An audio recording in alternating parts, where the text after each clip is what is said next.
કે ગણપતિ દાદાનું મોઢું કેમ નથી મામા જેવું, હે ને? એટલા એકવાર ભગવાન શિવ છે ને તપસ્યા કરવા માટે જાય છે.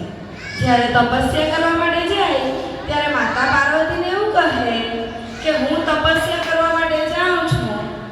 ત્યારે માતા પાર્વતી કહે કે તમે તપસ્યા કરવા માટે જશો તો હું તો એકલી રહી જઈશ. ત્યારે શિવ કહે છે કે તારા શરીરના અંગોના મેલમાંથી એક મૂર્તિ બનાવજે અને એ મૂર્તિ બાળક સ્વરૂપે જન્મ લેશે.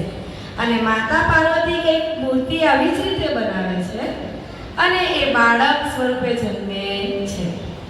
ભગવાન શિવ તો તપસ્યા કરવા માટે ગયેલા હતા. થોડોક સમય વીતી જાય છે, પછી પાછા ઘરે આવે છે. એ જ સમય દરમિયાન માતા પાર્વતી ભગવાન ગણેશજીને એવું કહે છે કે હું નાહવા માટે જાઉં છું. ઘરની અંદર તો કોઈને આવવા દેતો નહીં, બરાબર? તો માતાની આજ્ઞાનું પાલન કરવું પડે ને. તો આ ગણેશજીએ પણ કંઈક આવું જ કર્યું કે માતાની આજ્ઞાનું કાર્તિકેય જોડે રમતા હોય છે અને રમતા રમતા કોણ જીતી ગયું એ બાબતે ઝઘડો થાય છે. હું જીત્યો, ગણેશ કે કાર્તિકેય કહે છે કે હું જીત્યો. ત્યારે નારદજી આવે. નારદજીને ઓળખો બધા? કોણ? પેલા નારાયણ નારાયણ એવું બોલે ને આવું.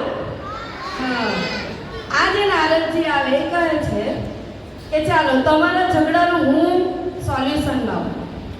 આ સૃષ્ટિનો જે એક ચક્કર લગાવીને પહેલા આવશે એ વિજેતા જાહેર થશે. કાર્તિકેયનું વાહન શું છે? મોર, બરાબર? અને ગણપતિ બાપાનું વાહન કયું? મૂષક, એટલે ઉંદર મામા. તો ગણપતિ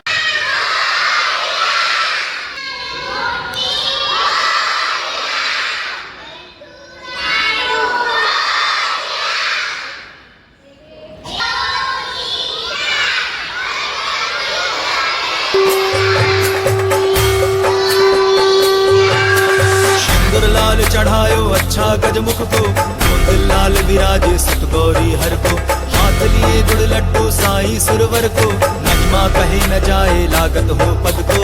जय देव जय देव जय जय जी गणराज विद्या सुखदाता, धन्य तुम्हारो दर्शन मेरा मन रमता। जय देव जय देव